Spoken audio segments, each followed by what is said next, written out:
When Jada Pinkett Smith set out to write her first book, she didn't have a memoir in mind until December 2021, when her friend Jay Shetty, the life coach and podcaster, nudged her like a bickering sibling would. We kind of got into this back and forth sibling bickering thing, and I said, you know, this is your friend, and he is your brother.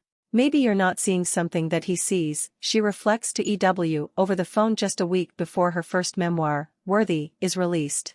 I was in meditation one day and I was like, oh man, I've been on such a journey, from having this lack of self-worth to gaining this level of self-worth, right? And I was like, oh, that's it. My journey from feeling unworthy to feeling worthy. Realizing this was a theme many people could relate to, Pinkett Smith poured pieces of her soul into paper, fully realizing that no matter what she says, does, or doesn't do, if we're honest, everything has a way of changing once headlines take over. Just figuring out how close I want to be to the media, and how far I want to be from it.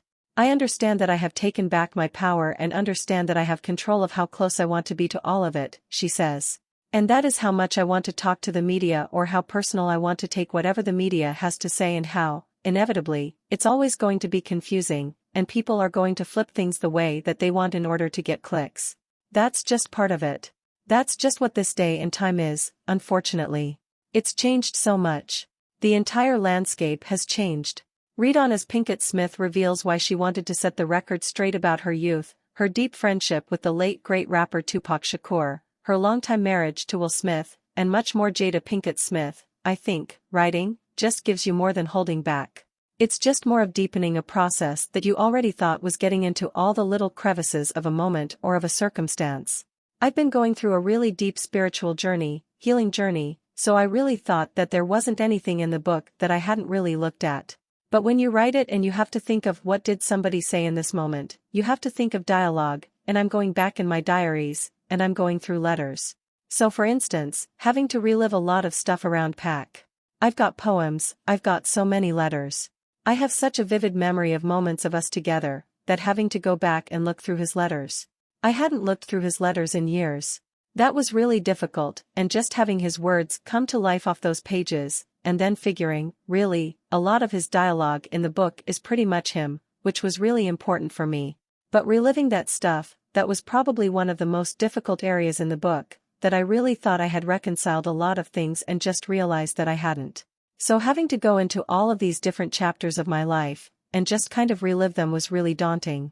What would Pac have said after reading your book? He definitely would have called me a square again, for sure. A big old smile on his face. That is for sure. He'd have called me a square. There's also a lot of reflection about your relationships with your mom and Will and Worthy. Have they discussed it with you? So my mother, I went through every story with her as far as what I wanted to share within our journey, and I wanted to make sure she was aware and was on board. Will's read the whole book. Will's been really supportive through the whole process and really understood the necessity of this process for me, and has championed me along the way. You do get into that Oscars slap moment between Will and Chris Rock. Did you have any discussions, with Will especially, about what that moment took on to mean in the media, and how it may have reflected on you and your relationship? It's so unfortunate, just this patriarchal construct of how if a man does something unsavory, it is the woman's fault no matter what.